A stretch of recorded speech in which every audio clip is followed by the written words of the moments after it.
السلام عليكم ورحمة الله وبركاته. እንደምን አደራችሁ እንግዲህ ዛሬ በዚህ መድረክ ላይ የተገኛችሁ የካውንስሉ ስራ አስፈጻሚዎች በተለያየ ደረጃ የወጣት ካውንስሎች ያላችሁ ተቋማቶች ሁላችሁ የሚዲያ አካላቶች በዛሬው ዕለት እዚህ መገኘት ያስፈልገው የወጣት ካውንስሉ በአዲስ መልኩ በኢትዮጵያ እስልምና ጉዳይ ጠቅላይ ምክር ቤት ስር ተቋቁሟል። ይህ እንደ ኢትዮጵያ ሀገራዊ የሆነ ኃላፊነትን ተሸክሞ የሙስሊም ወጣቶችን ሚናና ድርሻ ከፍ አድርጎ ባላቸው ሁለንተናዊ ጉዳዮች ላይ ከፊት መምጣት እንዲችሉ ስራዎችን ለመስራት ለማሳለጥ ከተጀመረበት ጊዜ ጀምሮ በዚህ ተቋም ውስጥ ሁሉም በየድርሻውና በየደረጃው የሚወክለውን ኃላፊነትን ተሸክሞ ስራ ሊሰራ የሚችልበትን አደረጃጀቶች ማቋቋም የተቋሙ አንዱ ኃላፊነት ከመሆኑ አንፃር በፕሬዝዳንቱ ቀጥታ ጽፈት ቤት ስር የኢትዮጵያ ሙስሊም ወጣቶች ካውንስል ተቋቁሟል። የወጣት ካውንስል አገራዊ ኃላፊነትን ተሸክሞ እንደ ሀገር እንግዲህ ከፍተኛ ቁጥር አለው ተብሎ የሚታሰበው ወጣቱ ነው። እዚህ ሀገር ላይ በሁለንተናዊ ማንነቱ ሀገር ማህበረሰብን እምነቱን ዲኑን ኃላፊነቱን ተሸክሞ ጠንካራ ለእምነቱ አገልጋይ ለሀገር የሚጠቅም ወጣት ትውልድን በመስራት በማደራጀት በማብቃት ኃላፊነቱን እንዲወጣ በማድረግ ወደፊት በማምጣት ይሄንን መዋቅራዊ አደረጃጀት በሁሉም ክልሎችና እስከታች ባሉ አደረጃጀቶች መዋቅሮች ውስጥ በማውረድ የማሳለጥን ኃላፊነት ለመስራት ነው። እንግዲህ የወጣት ካውንስሉ ተቋቋመበት ጊዜ ጀምሮ በጣም ፈጣን እንቅስቃሴዎችን በማድረግ በተለያዩ ክልሎች መቀሳቀስ ወጣቶችን በማደራጀት ያሉበትን ሁኔታዎችን በመፈተሽና በማየት ለወጣቶች ሊያግዙ የሚችሉ የአቅም ግንባታ ወይም ደግሞ የማብቃት ስራ በመስራት እንቅስቃሴዎችን አድርጓል። አሁን እንግዲህ ሚያዝያ 26 በሚሊኒየም አዳራሽ ይፋ የሆነ የወጣት ማዕከሉን መስረታ አገራዊ የሆነ መድረክን አዘጋጅቷል። በዚህ መድረክ ላይ ከሁሉም ሀገሩ ክፍሎች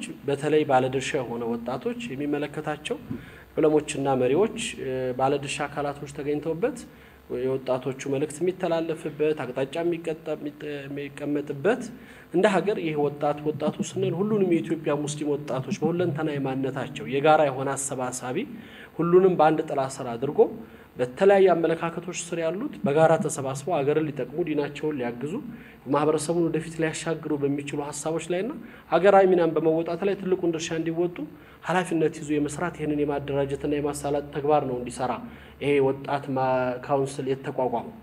ይሄንንም ኃላፊነት እንግዲህ በእለቱም የአማናውን በህዝብ ፊት ከተቋሙ ከፕሬዝዳንቱም በሚደረግ መልእክት እንደ ተቋም በሚሰጥ አቅጣጫ አገራዊ ኃላፊነቱን የበለጠ የሚሸከምበት ቃል ኪዳኑን እንዲይዝ አማና የሚጣልበት እለት ነው።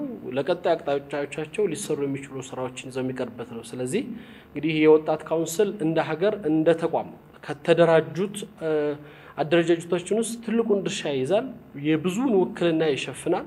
ብዙ ኃላፊነትን ተወጥቶ የተበታተኑት ጉዳዮቻችንን ይሰበስባል።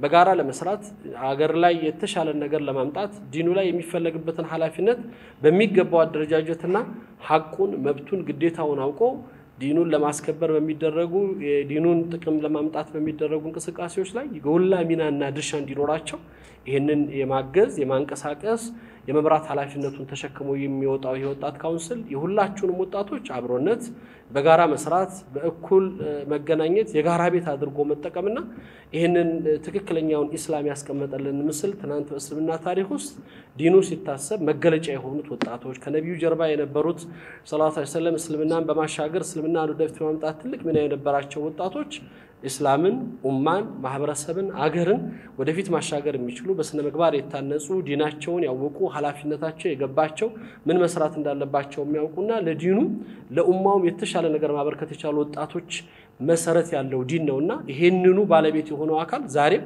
ነገ ተቋሞችን የሚመራው አገርን የሚያሻግረው ለማህበረሰብ ጥቅም ከፊል ለፊት ቆሞ ትልቁን ጉዳይ የሚሸከመው ይሄ ወጣት ነውና በትክክል አማናውን ለመስራት መቀናጀት መዋሃድ በጋራ መሰባሰብ በጋራ ጥላ ስር ሆኖ በአንድነት ለመስራት መንቀሳቀስ ስለሚፈልግ ያንን መሰረት ባደረገ መልኩ ነው እንግዲህ የወጣት ካውንስል የተቋቋመው። ይሄንን ታሳቢ በማድረግም የመስረታውን ዝግጅት በዚሁ ቀን ሚሊኒየም አዳራሽ ላይ ያደርጋል። በዛ ላይ ሁላችንም በመገኘት በጋራ ለመስራት አብሮ ቃል ኪዳን የሚገባበት አብሮ ለመንቀሳቀስ የሚወሰንበት አብሮ ለመስራት እጅ ለእጅ ተያይዞ የሚሄድበት ትልቅ መድረክ እንደሚሆን አምናለሁ። አጠቃላይ የወጣት ካውንስሉ በእለቱ የሚኖሩት ፕሮግራሞች ምን መደረግ እንዳለበትና ከማህበረሰባችን የሚፈልገው ከወጣቱ የሚከጀለው ምንድነው የሚለውን በመግለጫው ወንድሜ ኡስታዝ ሃይደር የሚያቀርበው ይሆናል የካውንስሉ ፕሬዝዳንት። አሁንም ግን ዛሬም እንደ እስልምና ጉዳይ ተቋሙ እኔ ወጣት ካውንስል ሲያቋቁም በልዩ ሁኔታ ወጣቱ ሊሰጠው የሚገባው ልዩ ትኩረት ታሳቢ ማድረግ አስፈላጊውን ድጋፍና እስከ ጥግ ድረስ በመሄድ ተቋሙ በተለየ ሁኔታ ይሄን ካውንስል የተሻለ ስራ መስራት እንዲችል የተሻለ ነፃነት ስኖሮት ሁሉንም ባካተተ መልኩ የኢትዮጵያ ሙስሊም ወጣቶችን ወደፊት ማሻገር ከራስ ባለፈ ሚና አገርን ሊጠቅም የሚችል መሰረት እንዲኖረው ለማድረግ ታስበው የተደራጀ ከመሆኑ አንፃር ይሄንን ጥሪ የምትሰሙ የኢትዮጵያ ሙስሊም ወጣቶች ሁሉ በያላችሁበት ይሄን ወጣት ካውንስል ማገዝ ከጎን ሆኖ መስራት እጅ ለእጅ ተያይዞ በጋራ ውጤት ለማምጣት ኡማው የሚከጅለውን ያሰበውን የሚያስፈልገውን ነገር ወደፊት መጥቶ በመስራት ተያይዞ በመስራት ውጤት ለማምጣት እንድትንቀሳቀሱ ነው መልእክቴን ማስተላልፈው። ቢስሚላሂር ረህማኒር ረሂም። ከኢትዮጵያ እስልምና ጉዳዮች ጠቅላይ ምክር ቤት የኢትዮጵያ ሙስሊም ወጣቶች ካውንስል የምስረታ ፕሮግራም ዝግጅት በተመለከተ የተሰጠ መግለጫ። በኢትዮጵያ እስልምና ጉዳዮች ጠቅላይ ምክር ቤት ስር የኢትዮጵያ ሙስሊም ወጣቶች ካውንስልን በማደራጀት እንዲሁም መሰረታዊ የመዋቅርና አሰራራዊ ስራዎችን በሚገባ መስመር በማስያዝ ህዝበ ሙስሊሙ እና መሰል ሀገራዊ ተቋማት በሚታደሙበት የምስረታ ፕሮግራሙ ቀንስና በስር በቅድሚያ የስኬቶች ሁሉ ባለቤት የሆነውን አላህ Subhanahu Wa Ta'ala እያመሰገንን ለዚህ ካውንስል ምስረታ መጅሊሱ ከፍተኛ ጥረትና የኃላፊነት ስሜት የተንቀሳቀሰ መሆኑን በመግለጽ ጭምር ነው። ይህ ቀንም በተቋሙ ውስጥ ብቻ ሳይሆን በኢትዮጵያ ሙስሊም ወጣቶች እንዲሁም በሀገር አቀፍ ደረጃ ትልቅ የለውጥና የእድገት ምዕራፍን በሚያበስር የታሪካዊ ቀን ጅማሮ እንደሚሆን ሙሉ ተስፋችን በአላህ Subhanahu Wa Ta'ala ላይ ነው። የምስረታ ስነ ስርዓቱ እሁድ ሚያዝያ 26 ቀን 2017 ዓመተ ልደት በሚሊኒየም አዳራሽ ከጠዋቱ 2 ሰዓት ጀምሮ በከፍተኛ ድምቀት ይከናወናል። በዚህ ታሪካዊ ኩነት ከተለያዩ የሀገሪቱ ክፍል የተከበሩ ዑለማዎች፣ የማህበረሰብ መሪዎች፣ የተከበሩ አባቶችና እናቶች፣ ምሁራን፣ የሲቪክ ተቋማት መሪዎች፣ የመንግስት ተወካዮች፣ ዱዓቶች፣ መሻይኮች፣ የመጅሊስ አመራሮች እንዲሁም ወጣቱና ባለድርሻ አካላት የምስረታ ፕሮግራሙ ላይ በክብር እንግድነት ይታደማሉ።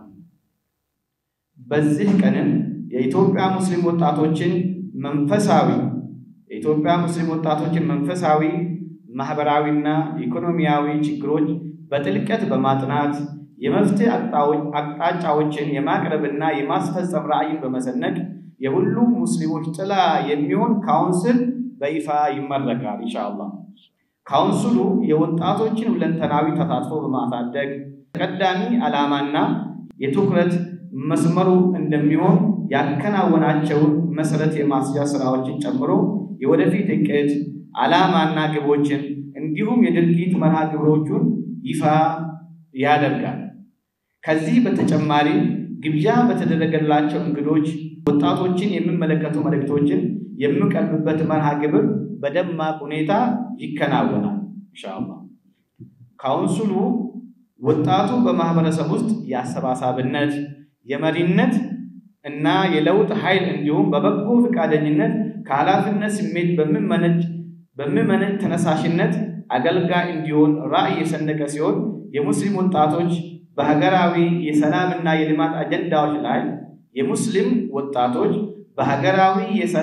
የልማት አጀንዳዎች ላይ የሚኖራቸው ተሳትፎን ለማሳደግ የሚተጋ ይሆናል። ይህ የምስረታ ፕሮግራምም ለማህበረሰብ ለውጥና እድገት አዎንታዊ አበርክቶ የሚኖራቸው ወጣቶችን ለማፍራት በሚደረገው ጥረት ጉልህ ሚና ይጫወታል ብለን የምናምንበት ለሁላችንም የሆነውን ካውንስል መሰረት የምንጥልበት ነው። ለሁላችንም የሆነውን ካውንስል መሰረት የምንጥልበት ነው። የምረቃ ስርዓቱ ወጣቱን በማብቃት ነገን መገንባት ነገን በወጣቱ በሚል መሪ ቃል የሚከናወን ሲሆን ጥሪ ለተደረገላቸው ታዳሚያን በሙሉ ክፍት ይሆናል።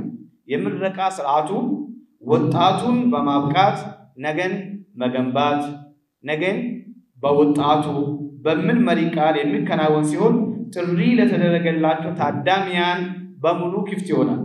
ይህን ጋዜጣዊ መግለጫ ለመታደም ጥሪያችን አክብራችሁ ስለመጣችሁ ስለተገኛችሁ በአላህ Subhanahu Wa Ta'ala ስም ከልብ እናመሰግናለን። የኢትዮጵያ ሙስሊም ወጣቶች ካውንስል